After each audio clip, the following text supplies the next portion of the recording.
10 महीनों से मालेगांव शहर में जन्म दाखिलों की जांच हो रही है। किरीट सोमैया के बोलने पर एसआईटी बनी। तकरीबन 10 महीने हो रहे हैं, एसआईटी अपनी रिपोर्ट नहीं देती, रिपोर्ट जाहिर नहीं होती और किरीट सोमैया मालेगांव आकर बार बार नए फितने और शहरियान को किस तरीके से तकलीफ़ हो। जन्म दाखिले की जो जांच हुई है, मुझे लगता है हिंदुस्तान में बड़े बड़े मामलात भी हुए होंगे तो इतनी जांच नहीं हुई होंगी जितनी मालेगांव शहर में जन्म दाखिले को लेकर हुई है। एक आदमी कम से कम 5 से 7 मरतबा उसकी अलग अलग तरीके से जांच की गई। कभी एसआईटी में की गई, 4 एफआईआर हुई, वहाँ की गई, पुलिस स्टेशन में, प्रभाग में की गई, कारपोरेशन में की गई। मतलब ये कि हर तरीके से जांच कर ली गई। इतनी जांच की गई कि उनसे बड़ा हिंदुस्तानी कोई हो ही नहीं सकता। हम ऐसा मानते हैं कि इतनी जांच के बाद भी कोई सबूत सरकार के पास या पुलिस डिपार्टमेंट के पास नहीं मिला कि ये लोग बोगस हैं या ये लोग बांग्लादेशी है या रोहिंग्याई है। ऐसा सबूत नहीं इकट्ठा कर पाई। 10 महीने से पुलिस जो है, पुलिस को भी कलर का काम दे दिया गया। इतनी जांच की गई और आज जो मालेगांव शहर में किरीट सोमैया आकर बोले कि 946 लोग जो नहीं मिल रहे हैं, जिनके जन्म दाखिले नहीं मिले हैं, उनको फरार घोषित किया जाए और एनआईए से जांच की जाए। इस तरीके से मालेगांव शहरियान को परेशान करने का काम किया जा रहा है। जबकि सही बात यह है कि एसआईटी ने 3400 लोगों की तकरीबन जांच कर चुकी और सिर्फ उनके पेपर्स की जांच नहीं की। एसआईटी ऑफिस में इन लोगों को बुलाया गया और एक मरतबा नहीं, कई मरतबा बुलाया गया। उसके बाद एफआईआर हुई छावनी पुलिस स्टेशन और किला पुलिस स्टेशन, वहाँ पर इनको दोबारा बुलाया गया। सिर्फ बात यह है कि जिनके जन्म दाखिले जमा करने की बात है, वो तहसीलदार ने हेल्थ ऑफिसर को लेटर दिया कि ये सब दाखिले रद्द हो गए, इनके जन्म दाखिले जमा किए जाए। जन्म दाखिले में ऐसा है कि बहुत से जन्म दाखिले अगर मेरा बना है और अरीजा अब्दुल बाकी रासन वाला दिया है तो वहाँ से नाम गया हेल्थ ऑफिसर को अब्दुल बाकी रासन वाले का, मेरा नहीं गया क्योंकि अरीजादार ये थे। तो इनके ऊपर ये आदमी मिला नहीं उनको, जबकि इनका तालमेल आपस में तहसीलदार, एसआईटी और कारपोरेशन, इनका अगर आपस में तालमेल होता तो सीधी सी बात है कि वो जो लोग हैं एसआईटी में तो सारे लोग आ चुके, वहाँ से उनके एड्रेस, फ़ोन नंबर सब निकाले जा सकते, मगर वो नहीं निकालते हुए सिर्फ बिला वजह का एक भ्रम पैदा करना और मालेगांव शहर के मुसलमानों को महाराष्ट्र के साथ साथ पूरे हिंदुस्तान में बदनाम करना, सिर्फ ये नियत के तहत किरीट सोमैया मालेगांव आता है और इस तरह के इल्ज़ाम लगाकर चले जाते हैं और उसके बाद लोगों को तकलीफ़ होती है। माइनॉरिटी डिफेंस कमेटी अव्वल दिन से आम लोगों को तकलीफ़ ना हो इसकी कोशिश करती रही और आप सब लोगों ने देखा कि इसका कहीं ना कहीं रिज़ल्ट आया कि जिस तरीके से प्रेशर डाला गया, जिस तरीके से सरकार इसमें इन्वॉल्व है, उसके बाद भी हमने यही कोशिश की कि लोग ज़्यादा जेल में ना जाएं और इंक्वायरी का सामना करें। और हमने हमारी ऑफिस से, बाजू में इस्लाम पार्टी की ऑफिस से हमने पेपर जांच करके एसआईटी तक भेजे और यही वजह है कि आज हज़ारों लोग की नौबत जेल में जाने की थी, वो नहीं आई। लेकिन इस तरीके से मालेगांव शहर को जो बदनाम किया जा रहा है, तो हमारी मांग सीधी यही है माइनॉरिटी डिफेंस कमेटी की कि एसआईटी ने अपनी रिपोर्ट जाहिर करना।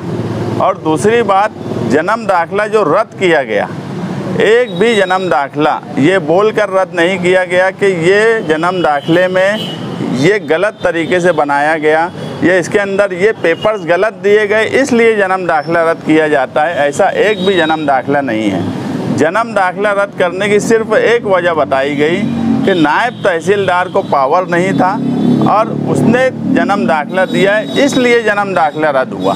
तो इसका दूसरा मतलब ये है कि गलती उनकी ऑफिस की है, जिसकी सज़ा मालेगांव शहर को मिल रही है। और ये बोला जा रहा है कि यार जन्म दाखिला बोगस बना, कोई आज तक जन्म दाखिला बनाने वाले जो लोग हैं वो दोबारा एप्लीकेशन नहीं दिए इस तरीके की जो बात बोल रहे हैं, तो एक भी पेपर इन्होंने ये नहीं साबित कर पाए कि ये जन्म दाखिले में आधार बोगस लगा है या राशन कार्ड बोगस लगा है। सिर्फ जन्म दाखिला रद्द होने की एक ही वजह है, नायब तहसीलदार का बनाया हुआ। इसलिए ये सारे इल्ज़ामात लगाना ये बेबुनियाद इल्ज़ाम है। और SIT से भी हमारी यही गुजारिश है कि वो जल्द से जल्द SIT की रिपोर्ट सरकार को पेश करे। और हमारी खुद माइनॉरिटी डिफेंस कमेटी की अव्वल दिन से ये बात तय है कि जिस दिन SIT की रिपोर्ट पेश होंगी सरकार के पास और वो अवामी तौर पर रिपोर्ट जब आएंगी, तो हम हर हाल में किरीट सोमैया के खिलाफ़ हाईकोर्ट में किरीट सोमैया के नाम से उसको पार्टी बना के हाईकोर्ट जाएंगे। तो किया कि जन्म दाखिले चाहिए, लेकिन जैसे ही ये मामला उठा वो लोग दाखिला लेने के लिए आए नहीं, तो बोले ये लोग नहीं, तो अर्जी दिया उसके बाद तो जन्म दाखिला दिया ही नहीं गया ना। उस वक्त से नए जन्म दाखिले की अर्जी आज तक कारपोरेशन ने नहीं ली। नया जो जन्म दाखिला बनाने का जिनको है, जिनका रद्द हुआ, तो प्रोसेस कारपोरेशन ने शुरू नहीं की। ये प्रशासक की और हेल्थ ऑफिसर की जिम्मेदारी थी कि अगर जिनका रद्द हो गया है तो उनकी अर्जी अगर आज वो लेना शुरू करें, आज हम उन लोगों की अर्जी देना शुरू कर देंगे। डिपार्टमेंट की अर्जी, डिपार्टमेंट का मसले को हम मालेगांव के लोगों से जोड़ना ये गलत बात है। सरकार को चाहिए कि कारपोरेशन, हेल्थ ऑफिसर और प्रशासक, तहसीलदार, SIT ये सबको बैठाए और मसला क्या है अगर वो देखेंगे तो सारे मसाइल इनके ही किए हुए हैं और इनके ही मसले हैं। अगले महीने से हम वोटर लिस्ट में नाम कटवाने के तरफ। हाँ, उनके तो अब्बा का राज है ना। बात यह है कि दाखिले रद्द क्यों हुए, नायब तहसीलदार को अधिकार नहीं था इसलिए रद्द हुए। तो इससे बनाने वाले की गलती कहाँ है कि उसका वोटर लिस्ट में से नाम निकल जाएगा।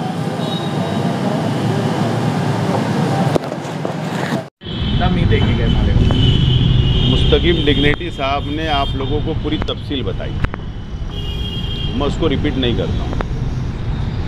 SIT हुकूमत महाराष्ट्र ने बनाई और SIT का ऑर्डर हुआ तो SIT के चीफ कौन थे? IPS ऑफिसर थे, नासिक रेंज के IG साहब थे, सदस्य सचिव मेंबर सेक्रेटरी कौन थे? मालेगांव शहर के एडिशनल SP भारती साहब कुछ समय तक थे और अभी हमारे एडिशनल SP साहब भी IPS है, वो उसके मेंबर सेक्रेटरी है। किरीट सोमैया को क्या इन लोगों पर भरोसा नहीं है क्या? 2 IPS ऑफिसर की निगरानी में SIT ने मुकम्मल इंक्वायरी की मालेगांव शहर के लोगों की। जो SIT की रिपोर्ट या जो चार्जशीट कोर्ट के अंदर फाइल हुई अलग अलग CR में, कहीं पर भी इस बात का जिक्र नहीं है कि बांग्लादेशी या रोहिंग्या। तो झुट्टा कौन है? झुट्टा किरीट सोमैया है। सिर्फ मालेगांव शहर के अंदर मियाँ भाई लोग को कैसे परेशान करना, उसके लिए वो शख्स आता है। या तो सरकार ने SIT की रिपोर्ट आम कर देना चाहिए, डिक्लेयर करना चाहिए। अगर SIT ने जो चार्जशीट फाइल की, अगर उस पर भरोसा और विश्वास नहीं है, तो ये जो बड़बड़ करता है, इसने अपनी सरकार को, जिस सरकार से डिमांड करके SIT बनवाई थी, उससे सवाल जवाब करना। यहाँ पर आकर सिर्फ मुसलमानों को टारगेट करना, मालेगांव शहर को टारगेट करने का काम किया जा रहा है। और किरीट सोमैया ने आज जो प्रेस कॉन्फ्रेंस में कहा कि वो लोगों ने नया एप्लीकेशन ही नहीं किया जन्म दाखिले के लिए, तो मेरा तो ये आरोप है कि मालेगांव म्युनिसिपल कॉरपोरेशन के कमिश्नर, हेल्थ ऑफिसर और मालेगांव शहर के तहसीलदार, ये तीनों अधिकारी जानबूझकर सरकार के दबाव में काम कर रहे हैं ये खुद नहीं चाहते ये मामला हल हो। सरकार जो बोलती है, जो स्क्रिप्ट लिख कर देती है, उस पर अमल करने का काम कमिश्नर, हेल्थ ऑफिसर और तहसीलदार करते हैं। जो जन्म मृत्यु विभाग में या प्रभाग अधिकारी हो, जब वो क्लर्क हो, कई लोग गए कि हमारा जन्म दाखला वापस लिया गया, रद्द हो गया, हम नया एप्लीकेशन देना चाहते। अरे इनके अधिकारी एप्लीकेशन लेने के लिए टेबल नहीं लगाए, एप्लीकेशन ये नहीं ले रहे, और दोष मुसलमानों को देना, ये सिर्फ और सिर्फ मुसलमानों को बदनाम करना, टारगेट करने के लिए किरीट सोमैया आता है। और नहीं तो कमिश्नर ने कल ऐलान करना कि नए एप्लीकेशन लाओ, हम ये प्रोसीजर से जन्म दाखला देंगे। तहसीलदार ने ऐलान करना कि हम ऐसा एफिडेविट मानेंगे, या कोर्ट के माध्यम से जाओ। प्रोसीजर तो फॉलोअप करो, टेबल लगाओ, देखो कितने एप्लीकेशन आते हैं। यानी काम प्रशासन नहीं करेगा और इल्ज़ाम हमारे पे दिया जाएगा। ये शहर बर्दाश्त करेगा नहीं।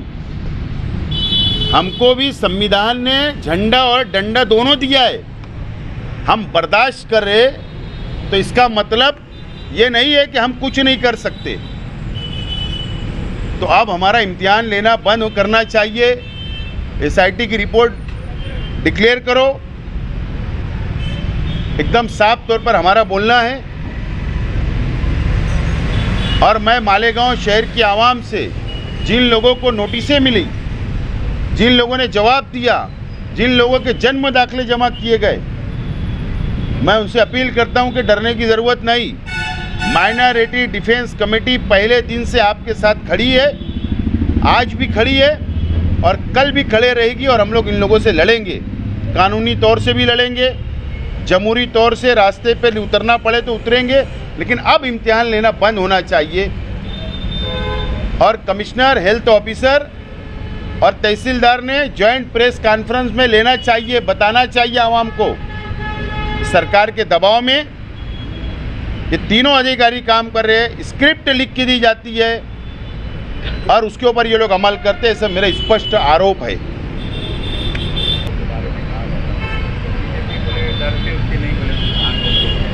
तो हम कहाँ डरते, तो हम डर जाएंगे बीजेपी से? अरे हम भी इसी देश के अंदर रहते, हम इसी संविधान को मानते। झंडा और डंडा हमारे पास भी है, हमारे पास भी पार्टियां हैं, उसमें भी डंडा रहता और झंडा रहता। तो हम क्या डर रहे क्या बीजेपी से? तो हमको डराने की कोशिश बीजेपी ने, किरीट सोमैया ने करना नहीं। गलत लोगों का साथ दे रहे हैं, जिन्हें जिनका फोकस जन्म दाखला बना, और ये हम अच्छे लोगों का साथ। अगर चार्जशीट में या एसआईटी की रिपोर्ट के अंदर अगर कोई एक शख्स से गलत निकल जाएगा ना, तो वो जो सजा उसके लिए तैयार हूँ। और जो मेरे शहर के लिए, हमारे अपने शहर के लोगों के लिए अगर ये गलत काम है, इनके लिए खड़े रहना, तो बार बार खड़े रहेंगे हम लोग माइनॉरिटी डिफेंस कमेटी वाले। माइनॉरिटी डिफेंस कमेटी के इंटरव्यू चलने के बाद में थोड़ा सा शहर का माहौल, लोग सहम गए, लोग एक दूसरे को फ़ोन करके पूछने भी लगे। तो अब उनको हिम्मत देने का काम करने के लिए आप क्या करेंगे? हम खड़े हैं ना, मैंने कल भी थे, आज भी और आगे भी शहर की आवाम के साथ खड़े रहेंगे, उनके लिए लड़ेंगे, कानूनी लड़ाई लड़ेंगे। सरकार है, सीएम साहब पास जाए, पीएम साहब पास जाए, गृह मंत्री साहब पास जाए, तो इसका मतलब उड़ा के कुछ भी हो जाएगा क्या? संविधान है, कानून है, सबूत लगता, पुरावा लगता। ये असल में इलेक्शन आ रहे हैं महाराष्ट्र में, लोकल बॉडी के।